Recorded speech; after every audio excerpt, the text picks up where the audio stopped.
Moi, j'aime pas trop les grosses multinationales, je sais pas si ça se voit. Heureusement, il n'y en avait pas au programme jusqu'à maintenant.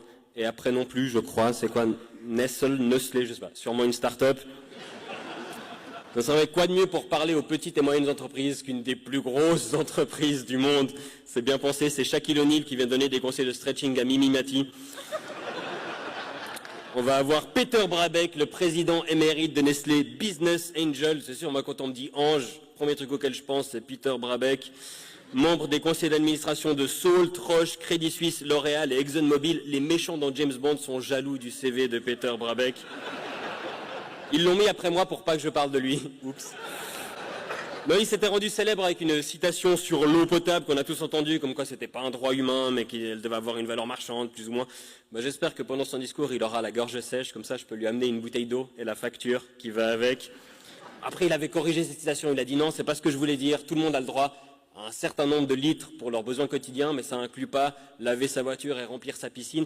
Et c'est là qu'on voit que c'est quelqu'un qui est proche des problèmes des gens, parce que la majorité de la planète qui a des problèmes d'eau potable, c'est parce qu'ils n'arrêtent pas de remplir leur piscine et de nettoyer leur voiture. J'avais beaucoup aimé aussi l'interview de M. Brabeck dans un magazine où il se faisait photographier devant son jet privé avec en gros titre « J'adore voler ». Ouais, les petits producteurs agricoles d'Amérique du Sud sont au courant. Ce que je veux dire, c'est les PME, ne grossissez pas trop parce que sinon vous allez devenir Nestlé. Mais je sais que je suis payé pour vous raconter des conneries et vous détendre à la fin d'une longue journée. Et pas pour remettre en cause les fondements de notre technocapitalisme 4.0. Mais maintenant que je suis sur scène, ils vont faire quoi?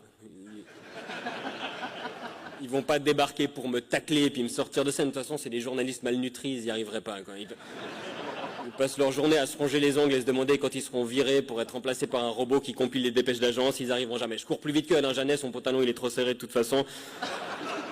J'ai quand même une petite déception aujourd'hui. Il y a un truc où j'ai pas du tout entendu parler d'innovation, c'est dans les mesures du succès d'une entreprise. On parle toujours que de croissance, de profit. Il faut dégager toujours plus de marge pour donner un retour aux investisseurs, aux actionnaires. Il faut être toujours plus gros, alors que notre planète fait toujours la même taille. Je sais pas, on pourrait utiliser l'innovation aussi pour améliorer notre qualité de vie, les conditions de travail, les vôtres, celles de vos employés, l'impact positif de vos entreprises et pas seulement la santé de votre bilan comptable.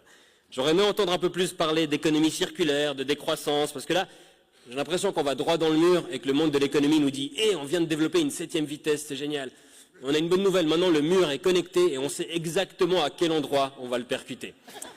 Ça promet. Merci de m'avoir écouté.